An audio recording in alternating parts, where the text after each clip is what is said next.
हे हळू बोला रे. येतोय आवाज? हा सर. हा सर येतो. घ्या आता केस घ्या, चला वेळ जातोय.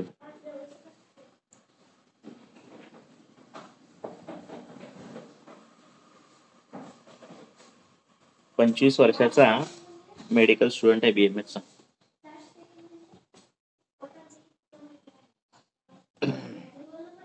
चांगला 65 वजन आहे आणि हायटेड आहे, व्यवस्थित मस्त चांगली बॉडी बिडी चांगली आहे. आणि काय करतो तो, फिटनेस एकदम चांगला आहे त्याचा. रनिंग पण करतो संध्याकाळचं, सकाळी 1 तास 1.5 तास व्यायाम करतो. काय आहार विहार चांगला आहे. व्यायाम संध्याकाळचं रनिंग पण करतोय, सकाळचं असं व्यायाम पण करतो. फिटनेस एकदम चांगला ठेवलाय असं त्यांनी, फिट राहिला एकदम. आणि सगळं चालू होतं सगळं, म्हणजे व्यायाम 1.5-2 वर्षापासून आता चालू आहे. आधी पण थोडं करत असेल, नाही असं नाही. आणि इथे त्याच्या पप्पांची हे झालं, अटॅक आला पप्पांना. तो गेला, घरी गेला. ते एकटेच कमवणारे होते. सगळा दुःखाचा डोंगर बिंगर पडला त्यांच्या ह्याच्यावर. आणि मग एक महिना गेला त्याच्यातच, त्या म्हणजे ह्याच्यामध्ये. 2 महिन्यानंतर, 2-3 महिन्यानंतर त्या गोष्टीला त्याचे काय व्हायला लागलं, केस गळायला लागले मोठ्या प्रमाणात. म्हणजे डोक्याचे पण नाही, अंगावरचे पण केस गळायला लागले. आणि काय नाही, त्वचा कोरडी पडली म्हणतो, केस गळतायत. आणि त्यासाठी तो आलेला आपल्याकडे.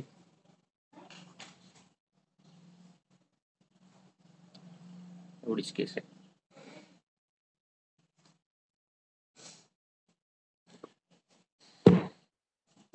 चिंतानामती चिंतना रसक्षयाची केस आहे ना?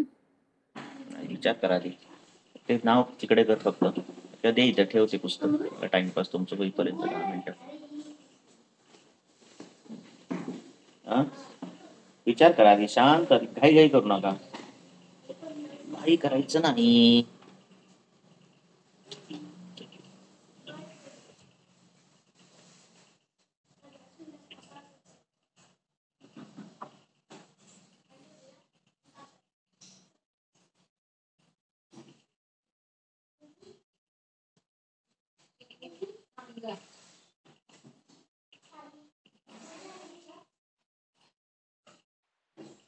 तर मलमूत्र कसं आहे पेशंटचं? प्राकृत आहे. अतिसारासारखी काही लक्षण आहे? विशाल आहे काय? नाही प्राकृत आहे, मलमूत्राचं काय नाही विषय. सर लक्षणं फक्त केसच गळतात का? केस गळतात. सर स्वेद प्रवर्तन पूर्वी तर घाम यायचा, आता जरा घाम कमी आहे म्हणतो.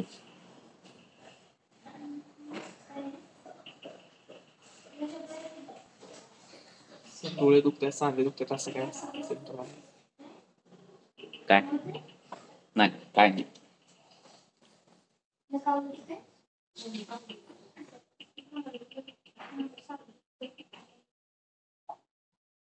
सर मेडिकल स्टुडंट म्हणल्यावर रात्री जागरण असेलच ना? एवढं काय नाही, तो जरा हेल्थ कॉन्शियस आहे ना. पण अति व्यायाम हा एक हेतू आहे, आणि शिवाय संप्राप्ती लावा. भयशोकात वायू, त्यामुळे संप्राप्ती व्यवस्थित लावा. रसक्षय, दुष्य रस, रसैरोक्षम शमः शोषो ग्लानी शब्द असहिष्णुता. पेशंटला भूक कशी लागते? भूक पेशंटची भूक कशी आहे? भूक चांगली, काय प्रॉब्लेम नाही.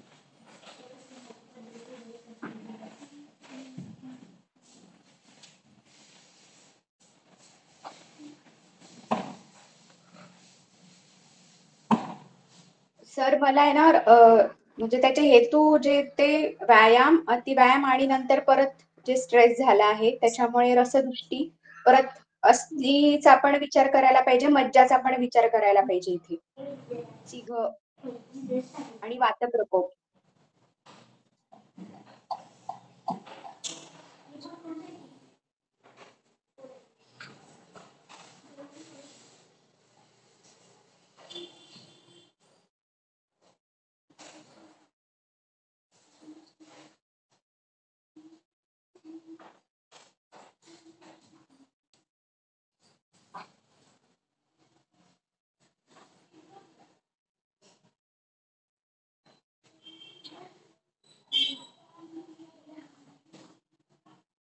सर केस गळणे आणि आणखी कोणतं तरी एक लक्षण सांगितलं, काय सांगितलेलं?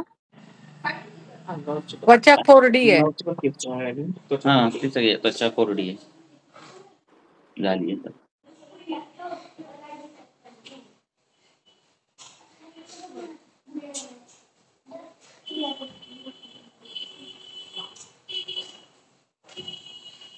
तर वातप्रकोप, रसक्षय, त्यामुळे जळणाचं काम नाही होते शरीरामध्ये किंवा चिंता शोक आहेच.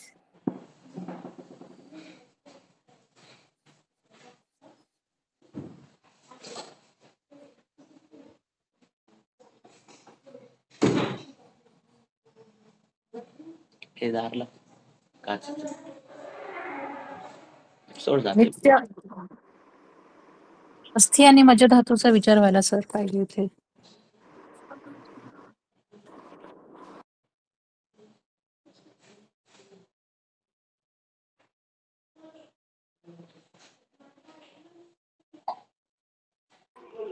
सर वात प्रकोप होऊन वाताचा आणि अस्थिचा संबंध अस्थिक्षय झाल्यामुळे सर केशपतन या पद्धतीने विचार करायला हवा सर.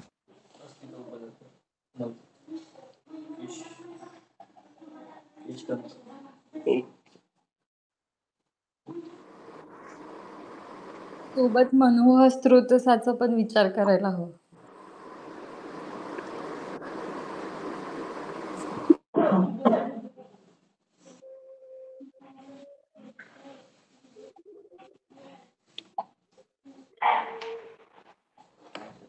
शोकामुळे वायू प्रकोप झालाय तर याच्यामध्ये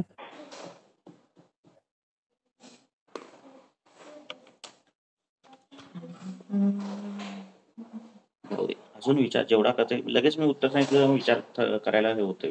खूप करा, शांत डोक्याने करा.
काय झाले? कसली केस होती?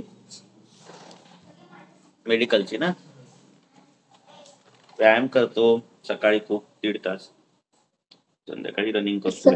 घरातल्या वडिलांची डेथ झाली, त्याच्यानंतर 2 महिन्यांनी सुरू झालं प्रकरण. एवढीच आहे केस.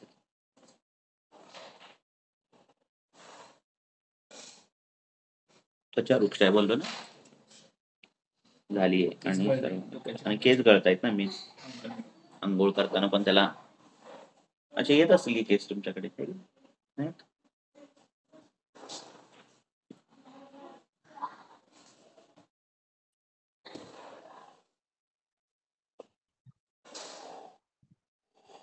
हम्म.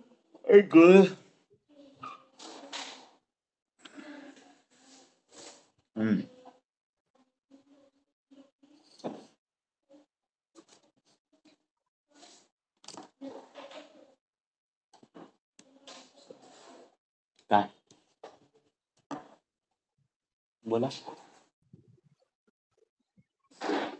संध्याकाळी रोज कळतंय वाताचा थोडं थोडं प्रकोप पहिल्यापासून होत गेला. सडनली अटॅक पप्पांना अटॅक झाला म्हणजे मनावर आघात झाला.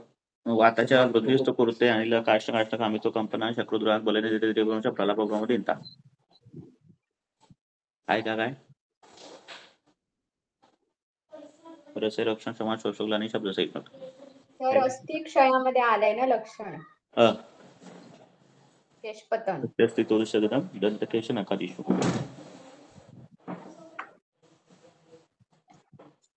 शिरोगतवात.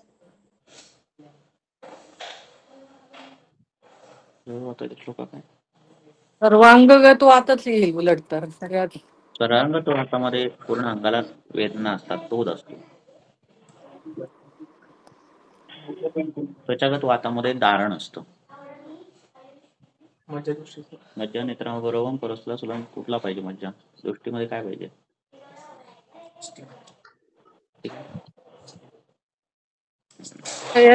अध्यक्ष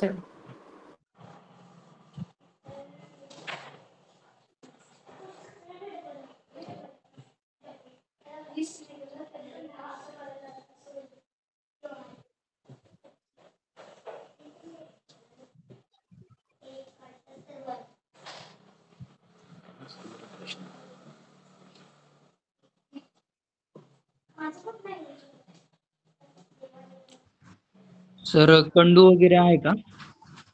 कंडू त्याला पूर्वी होता असं सांगतो. कंडू पूर्वी होता. एवढा असा खूप त्वचा विकार होईल एवढा कंडू नव्हता. पुस्तक काढून काय बघत असणार आहे. तरी पण ते कठीण आहे. तसं पण कॉपी करणं पण कठीण आहे आपल्याला. काय शोधणार ऍटलीस्ट 3-4 डिफरन्शियल डायग्नोसिस जवळ असतील तर मग ते परत कुठला अध्याय शोधायचा ते तो पटकन मिळालं पाहिजे.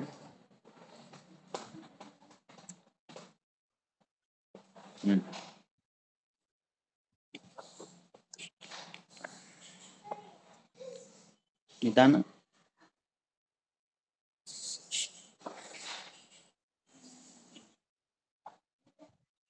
केस इज सिंपल.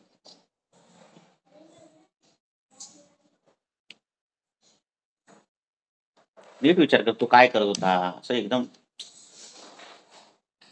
तू काय करायचा आता काय झालं काय विचार करायची. तू असे केसच असे लिहिले तिथं काय विचार करणार. नीट असं लिहायचे.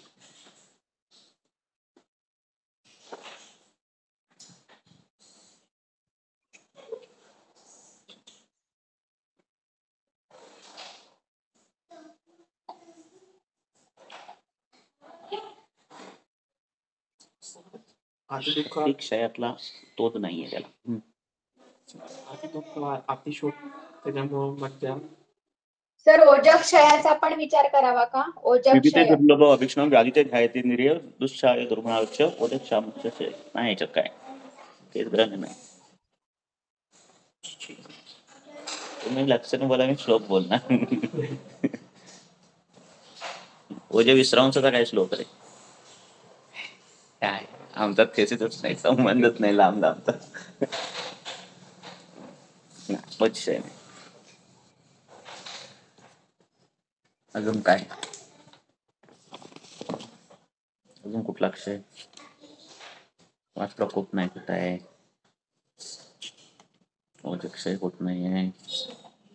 शुक्रक्षय तर नाहीच नाही.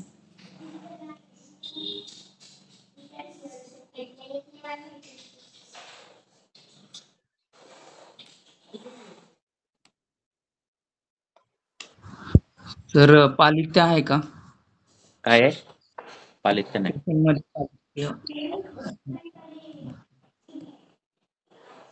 खालीच ठेव. खलवाट खलवाट म्हणजे टकला माणूस,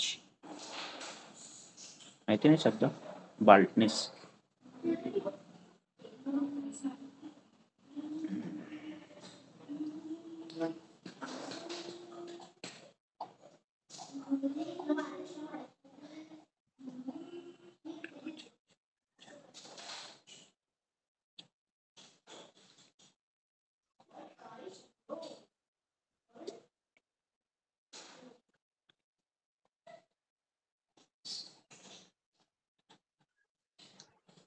हम्म.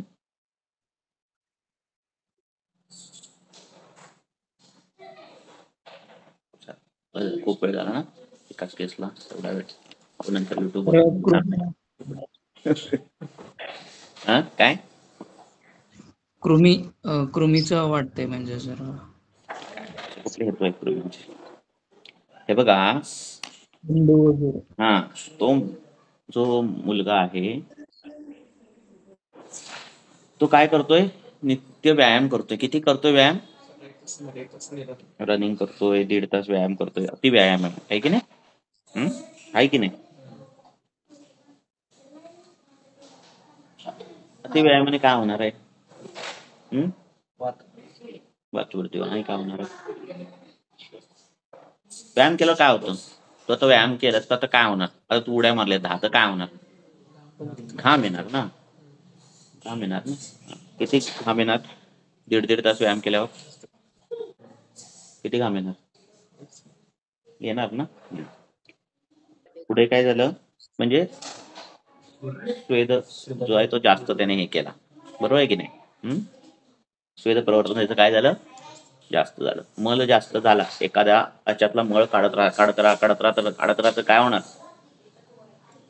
कशाचा क्षय होणार? मला क्षय होणार आहे ना. हा, तर पुढं काय झालं? घरातल्या जवळच्या व्यक्तीची काय डेथ झाली, खरंच झाली त्या पप्पा तिचे. तर शोक कारण एक मिळालं, बरोबर की नाही? ही दोन्ही कारण जी आहेत म्हणजे कुठली?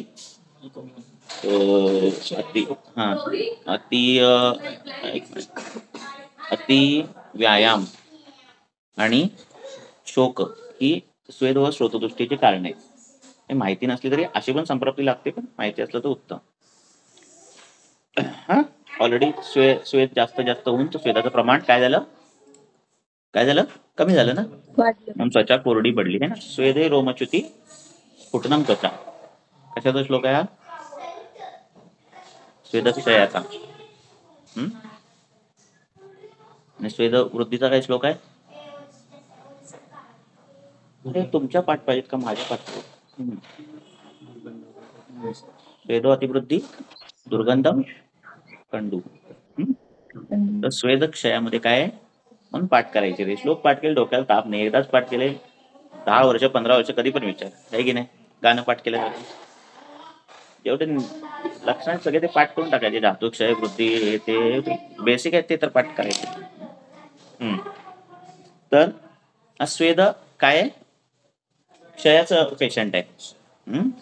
स्वेद क्षयाचं पेशंट आहे. स्वेद व श्रोतोच्या दृष्टीमध्ये चिकित्सा करताना ज्वराची चिकित्सा करा सांगितली त्यांनी. ज्वराचा विचार करा, ज्वरासारखा. मग जर ज्वराचा विचार आपण केला ज्वरासारखा तर त्वचा कोरडी पडणे आहे की नाही, घाम न येणे, आता घाम येत नाही त्याला ना, आहे की नाही. शोक हे कारण कुठल्या ज्वरामध्ये येतं? वातज ज्वरामध्ये येतं. कळलं काय? तर त्याला मग धमाचा अमृता मुस्सा विश्व वातज ज्वराचा जो हे आहे तो योग त्याला सुरू केला. व्यायाम बंद करायला सांगितलं मुख्य चिकित्सा. कारण घाम केस गळतायत म्हटल्यावर हे आवाज करू नका रे. केस गळतायत म्हटल्यावर काय मॉडर्न तसं काय नाही की व्यायाम करतो एवढे अंगाचे केस, पण आपण ते बंद करायला सांगितलं. स्वेद प्रवर्तन ज्याने होईल त्या गोष्टी सगळ्या त्याच्या बंद केल्या. आणि आता व्यायाम बंद केला मुख्य, आणि हे सगळं चालू केलं. वातज ज्वराची चिकित्सा चालू केली आणि हे सगळं चालू केल्यानंतर 2-3 महिन्यांनी सगळं ते प्रकरण सॉल्व्ह झालं. लक्षात म्हणजे व्यायाम कमी करायला हवा का सर? बंद करायला हवं. बंदच सरळ. बंदच करायचं. मेद वाढला पाहिजे, स्वेद आला पाहिजे, प्राकृत आलं लक्षात, म्हणजे त्वचेचं वृक्षत्व जातं, केस यायला लागतात. ठीक आहे. स्वेदाचं काम आहे केसांना धरून ठेवणे. ते रोमकुपामध्ये आहे ना त्यांचं. हा कशाचा पेशंट आहे? वेदक्षय. वेदक्षय. मग सर हे टोपी किंवा हेल्मेट जर घालून जास्त काही राहिलं अगदी सर, घसाऱ्याने तर दिलं तसं पण केस जाणार का सर? कशाचा? स्वेदामुळे. आणि जे सर टोपी जे कंटिन्यू लावून असतात सर, त्यांच्यामध्ये पण जातात ना. आपल्याला हेल्मेट बिल्मेट घातलेल्यांची केस जातात ना. जातात. खूप घाम येणे किंवा पण चांगलं नाही ना. ते सोडा, तुम्हाला चांगलं म्हणजे स्पा मध्ये जे केसांना स्टीम घेतात बघा, आणि खूप वेळा असं स्टीम बीम घेतली की केस गळायला सुरुवात होतात. तर तुम्ही काय करताय? स्वेदन करताय, इथे घाम आणताय, आहे की नाही, अनेक वेळा आणताय, बरोबर आहे की नाही, आणि मग केस गळायला लागतात. डोक्याला घाम स्टीम घ्यायची नसते, असं लावतात ना, आणि स्टीम त्याच्यात येते, स्पा करतात, हेअर स्पा, त्याच्याने पण केस गळायला सुरुवात होतात. त्यामुळे डोकं थंड ठेवा म्हणतात ना. सर, याच्यामध्ये भूतपान किंवा त्वचेसाठी अभ्यंग असं काहीच तुम्ही म्हणजे नाही, सोबत काही हेतू दिलं नव्हतं? प्रत्येक आहे ना. हेतू बंद केले की काय मोठा त्याने अपत्य काय केलेलं नाही आहारातलं, आहे की नाही. ते चुका आहेत त्या सॉल्व्ह झाल्या, बरोबर आहे की नाही. आणि ज्वराची परत संप्राप्ती होऊ नये म्हणून आता ज्वराचं औषध दिलं गेलं. लक्षात. कारण वेदव स्वतःच्या मध्ये जसं मेद व दृष्टीमध्ये प्रमेयाची चिकित्सा करा सांगितली आहे ना, तसं कळलं. आता स्वेदाधिक्य असेल, कंडू बिंडू जास्त असेल, असं फॉर एक्झाम्पल असेल, तर पित्त ज्वराचे औषध द्यायचे. पित्त ज्वरामध्ये स्वेदाधिक्य येतं ना, कळलं. तर पण हेतूमध्ये आता तो जर हॉस्टेलवर राहत असेल तर मेसचं खाणं तिखट आणि जास्त म्हणजे जे काही आहे बाहेर खाणारे हे तर पित्ताचा पण अनुबंध ते आपण म्हणजे कसं, विचार आता करायचा. केस मध्ये कुठे येते आपल्या, नाही ना, असं अशा काय नाही. सपक खाण्याच्या पण मेस असतात, त्याने तसली जॉईन केली असेल, त्याचा काय तो काय विषय नाही. मुख्य काय, 2 टाइम व्यायाम करणं. हेतूचं बल बघायचं, कुठल्या बलवान हेतू कुठला आहे. एक तर तो जास्त प्रमाणात असला पाहिजे हेतू, नाही तर खूप काळ असला पाहिजे हेतू, आहे की नाही. किंवा मी रोज काय 5 सिगरेट पितो असं कोण सांगत असेल, पण 15 वर्षापासून पितो, मग ते हेतूचं बल जास्त आहे, लक्षात की नाही. म्हणजे हेतूचं बल कशावर बघायचं, किती प्रमाणात तो हेतू झाला आणि किती काळ झालाय ह्याच्यावर पण आहे. 2च सिगरेट मी पितो पण 20 वर्षापासून पितो, मग तरी पण ते बल आहे, आहे की नाही. असं चला पुढे घ्या.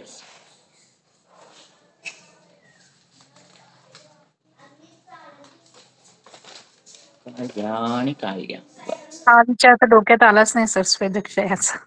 नाही, घाम व्यायाम करतोय ना सांगितलं म्हणून मी सगळे श्लोक पण सांगतोय की तुम्हाला. तुम्ही श्लोक पाठ असले की मग ते तुमचं डिफरन्शियल डायग्नोसिस मध्ये कट होऊन जाते ना. रसक्षाचा श्लोक बोलायचा आहे की नाही, ह्याचा असेल त्याचा श्लोक करायचा. पण बेसिक श्लोक पाठ त्यासाठी करायचे, फायदा आहे रे श्लोक पाठ करण्याचा, आहे की नाही. तुम्ही अशी लक्षण नाही राहू शकत, लक्षात राहू शकत नाही, कसे राहणार तुम्ही, आहे की नाही. सर, योग्य वेळी ते आठवले पण पाहिजेत ना पाठ करून. अरे आपल्याला रामरक्षा आठवते, हे आठवतं, मनाचे श्लोक आठवतात, त्याला काय काय आठवायला न आठवायला काय, न आठवायला काय त्यात काय. आणि इथं गरजेची गोष्ट आहे, त्याच्यावर पैसे पण मिळणार आहेत, पुढच्याचं आरोग्य पण चांगलं होणार आहे. मग तर काय, म्हणजे स्वार्थी या हेतूने जरी पाठ केले, स्वार्थ पाहून, तरी पण ते फायदेशीर आहे असं म्हणतोय, नाही का. आपला त्याच्यात स्वार्थ आहे तर पण होणारी गोष्ट आहे, आणि एकदाच करायची गोष्ट आहे. परत मला तर परत मी पाठ करत बसणार आहे कधी याचा हा श्लोक. एकदा गेलो कशाला विसरतोय माणूस, परत मध्ये आधी 10 दिवसात एकदा तर तो रिकॉल होणारच आहे, त्यामुळे तो विसरणारी गोष्ट नाही. लक्षात आलं की नाही. त्याची गाणं, आता तुम्ही काय शोलेचं गाणं रोज म्हणता का, कुठलं नाही म्हणत ना, पण एकदा तो बघितलं, आता कधी पण म्हटलं तरी पाठ राहिलेलं असतं की नाही, एक फिक्स मेमरी असते की, आहे की नाही. मग असं आहे, कायमस्वरूपी झाली ना, परत मग शोधायचं गरज नाही मला मृत्यूशयाची लक्षणांचं, बरं आहे. मग बेसिक जे आहेत तेवढे करून टाकायचे, आणि रोज 2-2, 3-3 जर केले ना, तर 2, 3, 4, 5, 6 महिन्यात सगळं प्रकरण संपतं. 4 ते 5 महिन्यात, बरोबर आहे की नाही. पूर्वरूप सगळे पाठ नको, कसलं व्याधी करणार आपण निश्चित, पूर्वरूप तर पाहिजे की नाही, पुढचं राहू दे सगळं, बरोबर आहे की नाही. चला असो, ते करा, तुमचं काम आहे. आणि त्याच्याने सोपं सहज सहज होऊन जातं ना, सोपं होऊन जातंय ना. टिप ऑफ टंग असले तर. बाकी कठीण कठीण राहू दे मी म्हणतो. सूत्रस्थानातले तरी 4 ते 5 महिने इनफ आहेत सगळे श्लोक हे. चला असो, पुढे जाऊ द्या. तुम्ही तर करायलाच पाहिजे. निदान ऍटलीस्ट निदानाचे अजून पण वही नाही घातली तुम्ही, अजून पण करत नाही. तर हे बाबा मी 4 केले, 2 केले, काय नाही. वातवृद्धीचे काय हेतूंचे काय श्लोक सांग. बेसिक आहे की नाही. आयुर्वेदात आलोय आपण. साधा पहिला दोष वात, बरोबर आहे की नाही. वातवृद्धीच्या कारणांचा श्लोक. आता काय किती बेसिक. निदान राहू दे, लक्षण राहू दे. हा कारणांचा ते तर पुढचं. हे बेसिक नको आता यायला असं म्हणतोय. मग काहीतरी आपण कोणाला तरी हे करता येतंय ना, बरोबर आहे की नाही. गडबड का होते, तिथंच गडबड होते. सगळ्यांचं सांगतो बेसिक आपण करायलाच पाहिजे. नाही तर मग सगळं नवीनच वाटायला लागतं. केसेस पण नवीन वाटायला लागतात. मग सतत आपल्याला अपूर्णत्व वाटतं. म्हणजे ट्रीटमेंट देताना काय मला कुठे कमी पडतोय मी कुठं काय नाही, इथंच कमी पडत असतोय का, आहे की नाही. म्हणजे कुठं कमी नाही पण इथंच कमी पडत असतो रे, असं बोलतोय. मग ते कोण करणार. तुम्ही नाही करणार. पहिल्या अध्यायातल्या निदानाच्या पहिल्या निदानवाल्यांना तरी कठीण राहू दे रे म्हणतोय मी. आता असा पेशंट आला, टिपिकल वाताची लक्षण होते. तू श्लोक थंड पहिली ते तेवढे तर लिस्ट ऑफ तू विचारणार ना त्याला. एक बेसिक काय केवढं विचारायचं तेवढा डाटा आपल्याकडे रेडी राहतो की नाही घटाचा. मग त्याच्यात कुठेतरी तो निघतोच तो पेशंट. असं म्हणजे एरर ऑफ जे आहेत ना त्या कमी होतात रे तुमच्या. श्लोक म्हणजे टेन्शन घेण्याचं काम नाही, उलट छान आहे ते, करण्याची गोष्ट आहे की नाही. गाणं होतं तर श्लोक व्हायला काय. मग बस असो, ते असेल तर खूप चांगलं वाटतं असं म्हणतोय चिकित्सेला. नाही तर मग सतत वाटतं काय तरी चुकतंय आपलं, कुठं निदान जमत नाही आपलं, असं ते सारखं वाटत राहतं असं. आणि श्लोक असे परफेक्ट झाले ना डोक्यात की ते आता सिम्पटम कॉम्प्लेक्स आला कुठला तरी सिम्पटम कॉम्प्लेक्स आला, 4-5 सिम्पटम घेऊन तो आला की तो बरोबर त्या रो मध्ये बसतो. बरोबर रे, तो आपण जे केलेला असतात ना श्लोकांच्या रो त्या कंपार्टमेंट तो तिथं बसतो रे. बसला नाही ते आपण रिकॉल करतो आणि मग रिकॉल केला तर त्यात नाही बसत, मग दुसरा आपण रिकॉल करतो, तिसऱ्यात बसतो. अल्टरनेट आपण केलेले असतात ना. आता म्हणतो मला जोडपणा आहे सर, मला अशक्तपणा वाटतोय, मला उलटी सारखं वाटतंय. आता काय आपलं ते हा कुठला आहे आमाचा आहे का नाही, श्रोतगोत विरोध नाही, कशाच वाटतंय रसभाजी अजून मग हा रसगत व्हायचा. आपण 2-3 ह्याला हे करतो ना. मग काय, मग एकदा ते मॅच झालं की आपल्याला फुल कॉन्फिडन्स येतो ट्रीटमेंट देतो. मग काय पण बोला, पेशंट 40 नाही बरोबर वाटत, असं कसं नाही बरं वाटत, वाटलंच पाहिजे. मग तो हा बरं वाटते, बरोबर आपला कॉन्फिडन्स असतो ना. अरे निदान एवढं मी परफेक्ट केलं, तुला कसं नाही बरं वाटत, आहे की नाही. त्याला पण होते ना हे काय प्रकरण वेगळं आहे, आपण खोटं बोलत रे हा खरं सांगतोय माणूस, होतं की नाही असं. मग असं आहे ना. बा असो चला. आणि हाच प्रॅक्टिसचा हाच खरा म्हणजे सिंपल, हेच गोष्ट महत्वाची आहे. आणि याच्यात काहीच कठीण नाही. ते पाठ अवगत पाहिजे आणि ते पाठ पाहिजेच. आणि हा मार्ग निवडला तर काय नाही, मग काय तुमची स्पर्धा पण पाहिजे, तुम्ही तुमच्यात परमानंदात असणार, आहे की नाही. कोण काय पण देऊ दे ना, तुम्हाला माहिती असणार हा हाय मी ट्रीटमेंट ही दिली, संपला विषय. पेशंट खोटं बोला तरी आपण ठाम असतोय, असं डगमगत नाही आपण. बरं चला पुढे जाऊ दे गाडी. 40 वर्षाचा मेल आहे, माणूस आहे ओपडीत. आणि आता आपल्याला तर किती रिकामा वेळ असतो सांग, म्हणजे रिकामा वेळच जास्त खूप असतो, आहे की नाही. आणि थोडासाच वेळ एंगेज असतो. तुम्ही कॉलेजमध्ये तुम्ही एंगेज असताय सोडा, संध्याकाळी आल्यावर वेळ असतो की नाही वेळ खूप. मग एक वही घातली, रोज 2 श्लोक लिहिले छान हस्ताक्षर, तेवढे 2 पाठ केले बस. पण तो 10 मिनिटं वगैरे. बरं भाषा पण आपल्याला कळते, मराठी आहे म्हणजे असं पण नाही, दुसरी भाषा शिकावी लागते की नाही. मग पण ते सातत्यावर आहे. बरं असो चला. 40 वर्षाचा मेल आहे, शिक्षक आहे. अधूनमधून त्याला कटेशूल व्हायचं, कंबर दुखायची त्याची, त्या शिक्षकाची. सायन्सचा आहे शिक्षक. सायन्सचा शिक्षक काय करत नाही, सायन्स शिक्षक आहे चालेल ना. आणि कंबर पाठ अशी दुखायची, भ्रम असायचा अधूनमधून. आणि 2 महिन्यापासून प्रकरण वाढलं आणि म्हणून तो मग काय केला त्याने, मग हे केलं, MRI केले, ते काहीतरी बल्ज सांगितलं, कॉम्प्रेशन सांगितलं, काहीतरी इम्प्रेशन सांगितली त्यांनी. त्यामुळे कॉम्प्रेशन होतंय आणि ते होतंय असं सांगितलं. मग ते सगळं काय काय ट्रॅक्शन झालं, हे झालं, ते झालं, काय थोडाफार रिलीफ सिम्पटमॅटिक मिळाला. ठीक आहे.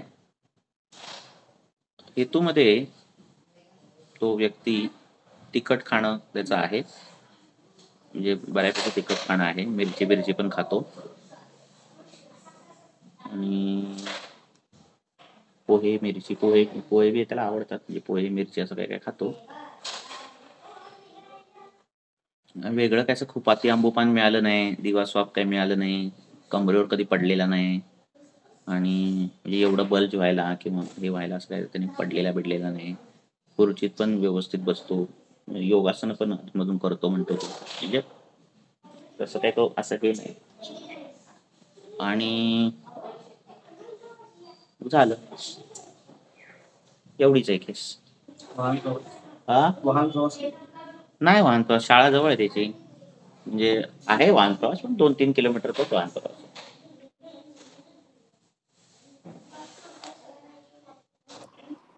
मलमूत्र वगैरे सुद्धा प्राकृत आहे ते.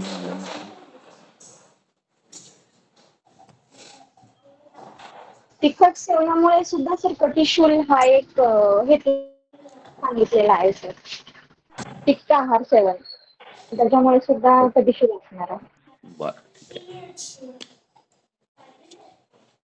कटुरस, अग्नी आणि वायू. अग्नी आणि वायूचा कटुरस आहे.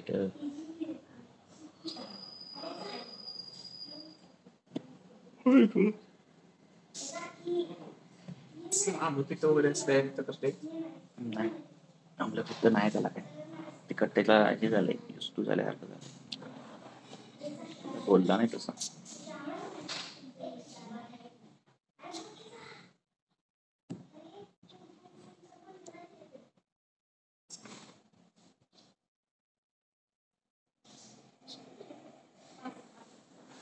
सर हेतू सेवन काय होतं? लोकांचा ग्रुप बनवायला पाहिजे, म्हणजे कंपल्सरी रोज श्लोक पाठ करायचे,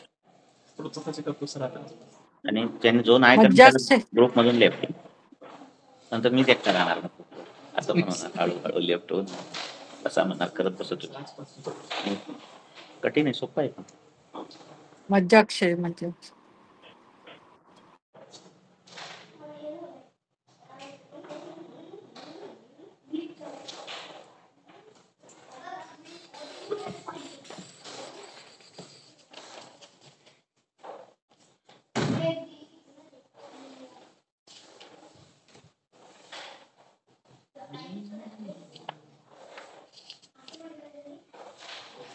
उद्या आणि परवा नाही केस डिस्कशन, उद्या मला केस करू दे माझ्या.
हे काय वय पित्त काय लिहिलीस तू? 40 वर्षाचा.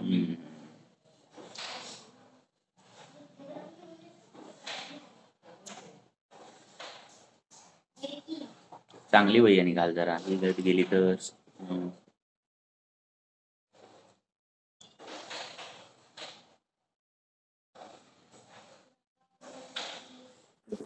सर दोष वात आणि पित्त एकतर शिक्षक असल्यामुळे अति बोलणं असणारच आहे हम्म, आणि आहाराचे हेतू त्यामुळे पित्त पण वृद्धी आहे हम्म. आणि त्या मज्जाक्षय दृश्य जे आहे ते जास्त मज्जाशी रिलेटेड. मज्जाक्षयाचं काय लक्षण आहेत? भ्रम एक आहे. श्लोक काय? अरे मज्जाक्षयाचा श्लोक काय? माहिती नाही का मजा करत? हा? सांधे दुखणे आवश्यक. श्लोक काय तर काय सांधे दुखणे काय? हा.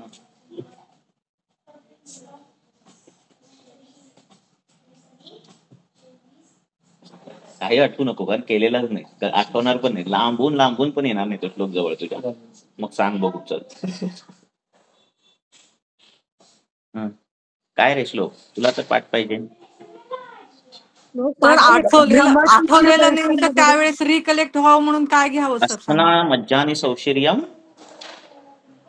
पुढं भ्रमतिमिर दर्शन. मग हेच मी तुम्हाला सांगते, भ्रमतिमिर दर्शनम. असना मज्जा आणि सौशिर्यम.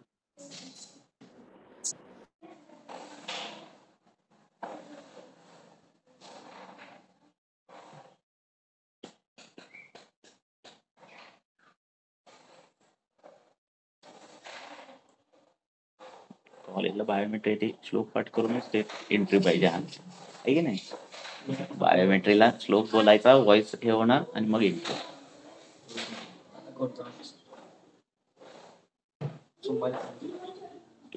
झाले किती महिने हे करतायच तुम्ही आहे की नाही?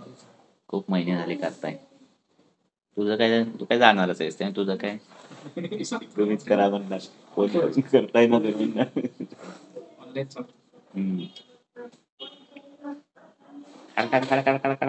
पूजा केल्या जाते श्लोक सांगायचं.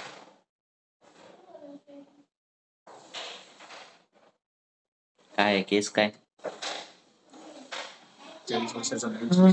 नाही केस मला माहितीये काय ते, तर सांगा म्हणतोय आता. तर पित्त प्रकोपाची लक्षणं आहेत आणि उभ्याने म्हणजे आता शिक्षक आहे तो उभ्याने त्याचा सायन्सचा टीचर आहे त्यातून. पित्त आणि वात प्रकोप म्हणजे दृष्टी आहे तर पित्तावृत्त वाताचं आहे का हे सगळं कम्प्रेशन वगैरे असा प्रकार म्हणजे त्यांच्या अलपती ह्याच्याप्रमाणे. लोक काय तो नाही आठवणार पण साधारणपणे असा विचार केला. बर ठीक आहे असो. आता श्लोक करा तेवढं लक्षात ठेवा सगळ्यांनी, ज्यांनी ऐकतायत त्यांनी खूप फायदा होईल. नाही नक्की सर, दोन फायदा झाला की मला करणार. फायदा झाला, तोटा झाला तर पण सांगा. तुम्ही केले माझे एवढे दिवस वाया गेले श्लोक करण्यामध्ये, मला असं ते नाही असं काही होणार नाही सर, पण बाकीची 4 कामं बाजूला ठेवून 2 श्लोक तर करणार. संध्याकाळची घ्यायची किती कामं असणार आहे की नाही, करायची. करायला गेलं तर काय सगळं शक्य आहे की नाही. मोबाईलचा आपला स्क्रीन टाईम तेवढा असतो, फायदा होतो.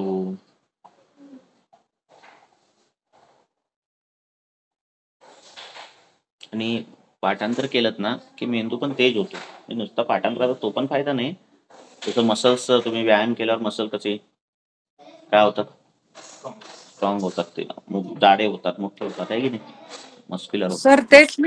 सर तेच मी म्हणत होते की केलेले जे श्लोक आहेत ते त्या प्रसंगाला रिकलेक्ट होण्यासाठी काय घ्यावं. आधी करायचे खूप, मग होतात बरोबर रिकलेक्ट. आधी खूप करायचे, खूप म्हणजे खूप वेळ सारखं करायचे, होतात की. त्याला काय होतं पुन्हा कलेक्ट व्हायला काय. आपल्याला आता पिक्चर बघितल्यावर लगेच हा हिरो, अरे हा त्या पण पिक्चर मध्ये होता, त्या पण होता, आठवतं. 48-50 वर्षी काय करायचं ते सांगा. असं काय नाही, वय काय, वयाचं काय नसतं. शंखपुष्पी ब्राह्मी वय पित्ताचं आहे. पित्त धरा कला, मज्जा धरा कला. आता काय करूया, वाजले 8 ना, 10 मिनिटं. चला सांगा. तर आता काय साधा आहे पेशंट. ह्याच्याने सांगितलं एकाने, ह्याच्यात कोणी सांगितलं की काय नाही, तुझं नाही सगळं. काही टिपिकल लक्षण आहेत त्या रसाचं अतिसेवन केल्याने आहे की नाही. मधुर सेवन अतिरिक्त केलं तर काय होतं, गुरुत आहे ते, जाड्यात आहे ते सांगितलं. तसं तिखट जास्त खाल्लं की काय तर जी काही लक्षणं सांगितलेली आहेत त्याच्यामध्ये पृष्ठ, कटी, शूर असं टिपिकल लक्षणं सांगितलेली आहेत. आता कटुरस जो आहे तो कशाने बनलेला आहे, कुठल्या महाभूतांनी बनलेला आहे? तेज आणि तवा वायू. तेज आणि वायू. तेज आणि वायूने बनलेला आहे. हा, तर टिपिकली लक्षण कटिशूलामध्ये दिसतं पेशंटच्या. MRI ह्याचे त्याच्या रिपोर्टमध्ये काही ना काहीतरी इम्प्रेशन दिसतात. त्याची ट्रीटमेंट करताना उलट्या गुणांची म्हणजे त्याचं कुठलाही तेज आणि वायू आहे ना. तेजाच्या विपरीत काय आहे? शीत आणि स्निग्ध अशी ट्रीटमेंट करावी लागते. काय तर ह्या पेशंटचा वात प्रकोप कमी करण्यासाठी दशमूळ बिशमूळ द्यायचं नाही. दशमूळा रिष्ट बिष्ट दिलं की आणि वाढते प्रकरण. कारण ते परत तेज गुणाचं आहे ना, द्रव गुणाचं आहे ना. तर चुकून असं करायचं नाही. म्हणून हेतू कुठल्या गुणाचे आहेत हे फार बघायचं, लक्ष ठेवायचं. चुका तिथं होतात. दशमूळा रिष्ट दिलं आहे की नाही, असलं काय करायचं नाही. याला गोड मधुर रसाने काय करायचं? वातशमन करायचं पेशंटचं. मधुर रसाने वातशमन कसं पण करा. तूप द्या प्यायला, गोक्षुरासारखे द्रव्य द्या, शतावरी सारखे द्रव्य द्या. आणि ते द्रव्य सिलेक्शन परत आजूबाजू त्याचे सर्कमस्टन्सेस काय आहेत त्याच्यानुसार ते द्रव्य सिलेक्शन ठरणार तुमचं. बरोबर आहे की नाही? शतावरी कल्प द्या, शतावरी द्या, गोड काही द्या, तूप द्या प्यायला आणि तिखट बंद करा. अग्नी आणि वायू गुणात्मक ज्या ज्या काही गोष्टी असतील त्या त्याला बंद करायला सांगायच्या. लंका बंद, मिरची बंद करायची, उन्हात फिरणं बंद करायचं. ते पण अग्नी आणि वायूचं आहे ना. असं ज्या ज्या गोष्टी आहेत त्या पद्धतीने हेतू लिहून द्यायचे. आणि स्निग्ध, शीत, वातशमन करणारे असे हेतू द्यायचे. समजले? उपविप द्यायचे. मोठं नाही, छोटंच आहे. तसंच आम्ल रसाने काय होतं, कषाय रसाने काय होतं, लवण रस अति खाल्ला तर काय होतं ते वाचा. आलं का लक्षात? लवणाने काय होतं? तुम्ही म्हणजे काष्ठौषधी देता, पण मग अशा केसेस मध्ये जास्त पेन असेल तर अग्निकर्म किंवा कटिबस्ती किंवा बस्ती उपक्रम करता? आधी करायचं सगळे पंचकर्म. आता मी फार कमी सगळं करतोय. आता सध्या काही नाही, वेळच नसतोय. फक्त पेशंट आला की हे करतो. काय कर्म करायचं असेल तर मित्राकडे पाठवतो, तिथल्या जवळच्या वैद्याकडे रेफर करतो आणि ते कर्म तो करतो. मी नाही करत बसत शक्यतो. पेशंट आला की औषध देतो आणि मोकळा होतो. आधी खूप करायचो. ते आता पूर्वी 7-7 बसत्या 8-8 बसत्या दिवसाला, ते खूप झाला. तो आता 15 वर्ष झाली ना, रिटायरमेंटला आलो. कमी आहे सगळं काम. सर असं बोलू नका. आम्हाला अजून 15 वर्ष प्रॅक्टिस करायची, तुम्हाला अजून 50 वर्ष प्रॅक्टिस करायची. कशावरचा विश्वास? कुठे करतो आपण पंचक? आधी करायचा पाहिजे. म्हणून भारी आर्मी तयार करताय सर तुम्ही, रिटायरमेंटला आलाय म्हणून. आर्मी मोठी तयार करताय म्हणजे सर. थेरपिस्टला फोन करायचा, मग ह्याला फोन करायचा, मग ते भानगडच नको वाटतं. त्या मित्राकडे पाठवलं, तो पण खुश होतो, आपल्याला पण आहे की नाही. असं करतो मी शक्यतो. आता औषधाचे मुळात काय शोधन चिकित्सा जी आहे ना, म्हणजे पंचकर्म फार रेअरलीच लागतं मुळात. लक्षात. बहुदोषावस्था तुम्हाला सांगितली ना, ती फार त्वचा विकारांमध्ये दिसते. पण आता द्रव्यांचा अभ्यास एवढा झाल्यामुळे मी काय करतो, ते मला ते औषधाने हे साध्य करता येतात तसे पेशंट. लक्षात. मग ते आहार विहार बदलणं हे सगळं ते पुढचा भाग आहे. लक्षात. मध्ये 1, 2, 3 द्रव्यांवर पण ते सगळं जिंकता येतं. त्यामुळे आता त्या शक्यतो भानगडीत पडत नाही. आणि बाकीची बहुदोषावस्था जी असते, प्राणवशोथ त्या सगळे पेशंट ICU मध्ये असतात. त्यामुळे आपल्याला बहुदोषावस्था जी येते आपल्याकडे, ती जास्त त्वचा विकाराची अशी सगळ्या येतात. ती आपले शमन औषधाने होऊन जाते आपल्या, आहे की नाही. त्यामुळे मुळातच खरं पंचकर्माची अशी खूप गरज नसतेच लक्षात, म्हणजे आपल्याला असं. त्यामुळे शमनसाध्य व्याधी येतात आपल्याकडे मी सगळ्यांकडे. आता ते जर काय म्हणतात मनी मेकिंग पडतं शोधन म्हणून लोक उठसूट बसत्या देणं किंवा उठसूट हे करणं हे ठीक आहे, किंवा वासंतिक वमन पण करणं हे पण काय ठीक आहे, याला काय प्रॉब्लेम नाही. पण सांगितलं ना, व्याप आहे सगळं. पूर्वी एकेकाळी तेच करत बसलेलो, आहे की नाही. ते आता कंटाळ येतो. तेल लावणं म्हणजे हात ते काय एवढं आहे की नाही, निवांत करायचं. सुखासीन हास्य सुखम चालू आहे सगळं. एक कधी किती काळ करणार ना तुम्ही सगळं व्याप असं, हे करा ते करा, एक म्हणजे 6-6, 7-7 वर्ष तेच केलं ना. असं एकदा पेशंटचा लोड वाढला म्हणजे तुम्हाला वाटायला लागले की आता हा ठीक आहे आपण ते त्या हाईट पर्यंत आपलं आता उडायला लागलोय की मग पंखा हलवायचे नसतात, वाऱ्याच्या वेगाने जायचं असतं. तसं आहे ते.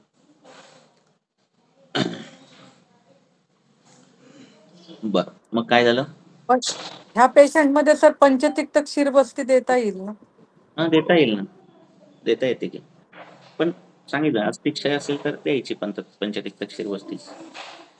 आता भ्रम वगैरे आहे म्हणजे नस्य पण द्यावं लागेल. नाही, मधुर सेवन चालू केलं की ते कमी होऊन जातात ती सगळी लक्षणं. प्रिसाईज म्हणून प्रिसाईज ट्रीटमेंट का द्यायची त्याचं कारण आहे की आपल्याला कमी द्रव्यात काम होतं. आलं लक्षात? फार कमी द्रव्यात आपण त्या हे होऊ शकतो, गोष्टी हँडल होऊ शकतात. पण ते त्यासाठी तुमचा सिद्धांताचा बेस तुम्हाला जे सांगितलं ना ते परफेक्ट पाहिजे. म्हणजे असं मग चिकित्सकांसारखं वाचणं गेलं की मग ते द्रव्य जास्त कळायला लागतं. मग ती प्रिसाईज गोष्टी यायला लागतात. त्याचं काय कठीण गोष्ट नाही, ती सहज होणारी हे गोष्ट.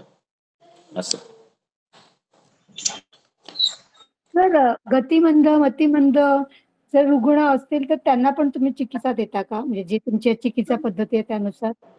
माझी नाही चिकित्सा पद्धती, बृहत्त्रयीमध्ये दिलेलं आहे मी. माझे कुठले? आपल्याला काय येतं? तुम्ही त्याच्यामध्ये एक्सपर्टीज मिळवलेलं आहे ते मला ही तसं चिकित्सा विचारायचं. पद्धती नाहीये, हे वेगळं काही नाहीये. अष्टांग अंगकार अष्टांग हृदय ते सांगतात तेच वापरतोय मी. कल्पविल्प आहे ना, वाग्भटाचार्यांनी हा वापरला मी तोच वापरतो, चरकांनी हे वापरलं मी तेच वापरतो. स्वतःचं काहीच डोकं नाही. ती अवस्था ओळखून ते द्यायचं एवढंच विषय. ह्याच्यात काहीच नाही. आपल्या डोक्यात बसवलं गेलं की हे दिलं पाहिजे ते दिलं पाहिजे असं नाहीये ना. पहिले बृहत्त्रयीमध्ये जी चिकित्सा आहे ती द्यायची आहे की नाही, ती देतोय मी. काय माझं काही नाही त्याच्यात. फक्त काय जास्त द्रव्यांचा सर, मी अभ्यास बोलू केल्यामुळे का? प्रिसाईज द्रव्यांची संख्या कमी करता आली. आलं का लक्षात? आणि कल्प तर काय विषयच येत नाही, एकच कल्प देतोय आपण. त्यामुळे तो काय खूप कल्प काय होत नाहीत पेशंटला, एकच कल्प होतो. त्या कल्पामधली पण द्रव्यांची संख्या कमी करता येते. असं जर तुम्ही चांगला अजून अभ्यास केला तर. कारण काय शेवटी एक द्रव्य म्हणजे तरी काय, त्याची गुण आहेत, रसगुण युरेप आहे, सगळं आहे त्या द्रव्यामध्ये. म्हणजे मल्टी डायरेक्शनल द्रव्य आहे कुठलंही. त्यामुळे त्या झालेली संप्राप्ती आणि ते मल्टी डायरेक्शनल द्रव्याचं बसलं एकदा फिट की तो बरोबर डाय बसला रे. ठीक आहे. आणि जर बसत नसेल तर मग दुसरं द्रव्य लावायचं, तिसरं द्रव्य लावायचं आणि तो डाय बसवायचा. तुम्ही गृहतरीचा खूप चांगला अभ्यास केलाय, पण तरी पण तुम्ही कोणत्या गुरुकडे शिकलात? नाही तुम्ही तुमचे शिकलोच नाही मी कुठं तर काय आहे की नाही. त्यामुळे बोलतो मी की खूप इझी आहे आयुर्वेद. असं शिकायला मिळालं नाही त्यावेळी, आहे की नाही. असं त्यावेळी माहितीच नव्हतं मुळात असं जाऊन शिकायचं. त्या काळातलं होतं आम्ही. असं तर हेच सांगतोय, ग्रंथ वाचायचं फक्त. म्हणजे शिकलं कोणाचं तर उत्तमच आहे. कमी वेळेत जास्त कळतं हे पण आहे ना. 10 पानं वाचल्यावर एवढा फार कळणार आहे की नाही. ते कोणी असं सांगितलं की लवकर कळत आहे की नाही. त्यामुळे तुम्ही ग्रंथ वाचनातच सांगितलेलं सर की कटुरा सेवनामुळे कटिशूल होतो म्हणून. हे माझ्या डोक्यात पक्क बसलेलं, त्यामुळे आज लगेच तुम्ही केस मांडल्या लक्षात आलं सर. फक्त कटिशूल एवढं आज कळलं की दशमूळ द्यायचं नाही. हा उष्ण आहे ना ते. रोज पंचमूळ तर द्यायचं नाही. चुका तिथंच होतात. प्रॅक्टिस म्हणजे ज्याला म्हणतात ना छोट्या मिस्टेक ज्याला म्हणतो ना की का होतं बरं का नाही होतं, मी तर केवढं व्यवस्थित निदान करतो, तिथं ते गोष्टी होतात आहे ना. महिलांमध्ये हे हेतू सेवन जास्त दिसतं सर. मग आम्ही काय करायचो की हे कटिशूल कटुरसात्मक मुळे मग दशमूळ द्यायचे, तर मग कमीच होत नव्हतं. पण आज त्याच्या मागचा कळला अर्थ की का कमी होत नाही.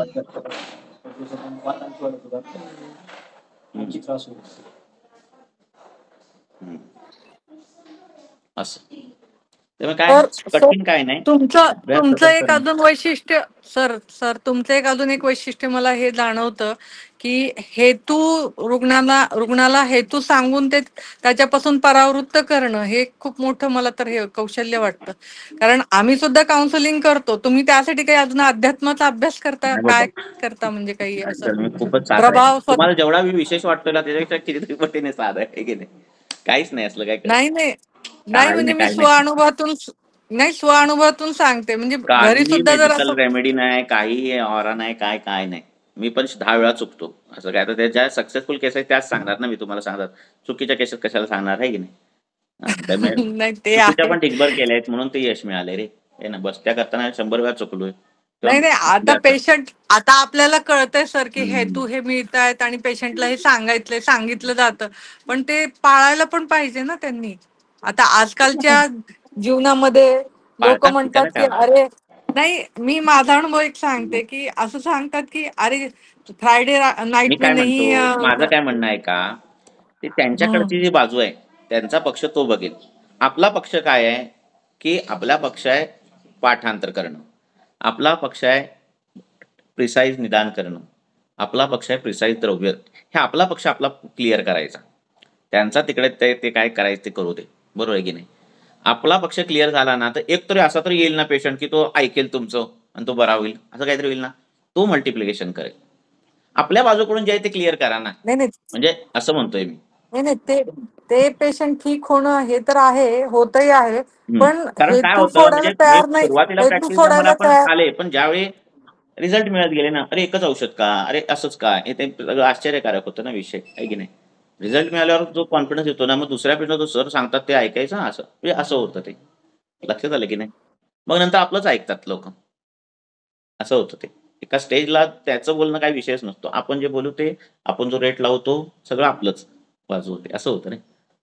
त्याला काळ जावा लागतो की थोडा, नाही असं नाही, तो स्ट्रगल पिरियड येतोच की. असं पण आपलं ठाम राहावं. तो मोल्ड होतोय तसं मोल्ड करू नये. पेशंट म्हणतो मला चूर्ण नको, मला हे चूर्णच घ्यायला पाहिजे, मला काढा नको, मला कॅप्सूल द्या, नाही काढाच घ्यायला पाहिजे, बरोबर आहे ना. तो खूप वेळा मोल्ड करेल तुम्हाला, असं पाहिजे तसं पाहिजे, तसं काय नाही, जे मला वाटतं ते मी देणार, आहे की नाही. तसं करून केलं तर होणार आहे, कारण तो काय किती पाहिजे तेवढा मोल्ड करणार. तुम्ही ठाम राहायचं, मग लोक मोल्ड करू जेवढे तुमच्यानुसार ते मोल्ड होतात, असं माझं म्हणणं आहे की नाही.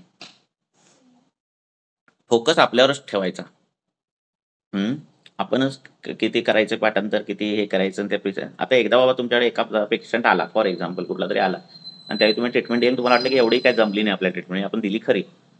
त्यानंतर तो पेशंट परत आल्यावरच तुम्ही त्या व्याधीमध्ये परफेक्शन पाहिजे, आहे की नाही. एवढं तर करू शकतोय ना आपण, की तसा पेशंट जर पुन्हा आला तर ती चूक नाही होणार. म्हणजे हे सतत करण्याची गोष्ट आहे रे, सतत चुकायचं आणि सतत बरोबर व्हायचं, ह्याच्यामध्ये ती बरोबर ते ॲक्युरेसिटी वाढत जाते. असं आहे. कोण परफेक्ट नाही, आम्हाला तर काहीच माहिती नव्हतं. तुम्हाला एवढं तर असं जाताय कुठल्या तरी वैद्याकडे, अशी लेक्चर तर ऐकताय, हे की नाही. असं काय ऐकायचं असतं हे पण नव्हतं माहिती. म्हणजे इथून सुरुवात आहे. मग आम्ही तर एवढ्या शून्यातून आलो, तुम्ही तर फारच वरच्या पायऱ्यांवर आहात, आहे की नाही. मग तुम्हाला तर फार इझी आहे उडी मारायला. कळालं काय. ठीक आहे सर अगदी. फक्त तेच बोललोय, सातत्य पाहिजे करायला, बाकी काय नाही रे. काय त्याच्यात काही नाही, फक्त एक रोज आपल्या एक पिन पाहिजे की नाही, करायचे रोज पाहिजे रे. कसं आपला उत्साह 4 तर मी बोललो 4 दिवस राहतो, हे परत ये रे माझ्या मागला, असं नाही झालं पाहिजे. असं बंधन आपल्या आमचे गुरुजी एनर्जेटिक आहेत सर, की तुमचा उत्साह बघून आम्हाला सुद्धा उत्साह येतो सर. म्हणजे सर शिकवायला एवढे तो तयार आहेत, मी तर आता आपण का सपोज लक्ष देऊ नये. 15 महिनाभर नाही लेक्चर घेते तर तो उत्साह कायम राहायला पाहिजे, असं पण पाहिजे, हे की नाही. असं म्हणजे स्वतःच हे करायचं, म्हणजे कठीण काय नाही जगात, एवढं माझं म्हणणं आहे. की हे काही ट्रीटमेंट कुठली पण तुम्ही बघताय ना, काय कठीण वाटतं का, काय काहीच कठीण नाही. आपल्याला असं खूप बिंबवलंय कठीण. त्या आचार्यानं काय असं अशी कुठलं पॅथी काढायची असेल का की कठीण असेल, ती चिकित्सा द्यायला कठीण असेल, असे कशाला काय विचार करतील ते. एवढे निस्वार्थी भावनेने त्यांनी जर काढलंय सगळं. मग सर पण आजच्या काळामध्ये तुम्ही फ्री लेक्चर घेतात. आता एका महिन्यासाठी 10,000 रुपये भरून लेक्चर नाही ऐकतो घ्यायचं, सर आम्ही. कुठलेही कोर्स बेस काय करायचे नाही. आपल्याला काय झालंय, आपल्याला वाटतं की काहीतरी पैसे दिले की नॉलेज येतंय, हा भ्रम झालाय. कुठला तरी कोर्स केला की नॉलेज येणार, अजून मी पैसे खर्च करेन अजून नॉलेज, असं काही येत नाही. कुठंच काय खर्च करायचं नाही. काय खर्च करायचं, कोण कुठून नॉलेज देणार आहे, कोणाला काय रात्री काय साक्षात्कार होणार आहे का. सगळे ग्रंथ वाचूनच तुम्हाला तिथल्या 10 गोष्टी वाचणार, तुम्हाला 2 गोष्टी देणार, तुम्हाला वाटणार वा, असं होणार आहे ना. या टीका सोडून काही वेगळं कोण काढणार आहे का नॉलेज, बरोबर आहे की नाही. मी कुठलं वेगळं काढणार आहे का, सुपारीबद्दल काही वेगळं कुठलं बोलणार आहे का, ग्रंथातलंच बोलणार आहे. फक्त मी योगरत्नाकर वाचलेलं असणार आहे, भावप्रकाश वाचलेला असणार आहे, अष्टांगोदय वाचलेलं असणार आहे, कुठेतरी टीका वाचली असणार आहे, त्याचं मी कलेक्टिव्हली असं तुम्हाला देणार तुम्हाला ना कसलं मारिक आहे. माझं स्वतःच थोडी नॉलेज असणार आहे ते. अरे सरांनी 13 गुण सांगितले पानाशी, वा आत्ता कळालं म्हणजे वाचलं नाही म्हणते, आत्ता कळालं तुम्हाला, आहे ना. बरोबर आहे ना, तुझंच आहे ना थेसिस. कात काय करतं, काचाचे गुणधर्म काय. कात चुन्यावर मिक्स होते त्यावेळी त्रिदोषग्नम होते, ती संयोगात त्रिदोषग्नम. कसं नॉलेज मिळालं. आता काही माझं आहे नॉलेज ते. हं? चुना 3 दिवस भिजवावा लागतो पाण्यात. 3ऱ्या दिवसानंतर तो अमृतप्रद होतो. आता तो पहिल्या दिवसात विषप्रद असतो. कसलं नॉलेज मिळालं. तर तुम्ही खूप खरं बोलताय. हे 5 सगळं वर्ष इतकं पुस्तकात काय असतं. काय हे केलंय काही ना. स्वतःच नसतंय. हां. काय कुठलाही स्वतः साक्षात्कार वाचलं नसतो. की मग लक्षात येतं. कुठलीही कृपा नसते, काही नसते. सगळे कोणी काही प्रत्येक जण जो काही मोठा तुम्हाला दिसतो ना माणूस, ते सगळे अभ्यास करूनच मोठे झाले. नंतर त्याला काही वलय द्या तुम्ही त्या गोष्टीला. आले का लक्षात? सगळे अभ्यास करूनच झाले. एकेकाळी प्रत्येकाने तेवढा तो अभ्यास केलाय, 100 पुस्तकं वाचली आहेत म्हणूनच झाले. काय दुसरा शॉर्टकट काहीच नाही. असं जे मोठे वैद्य आहेत त्यांचं तर सांगतोय. ठीक आहे, चला असो, बोलू तेवढं कमी आहे. चलो, थँक्यू सर. ओके.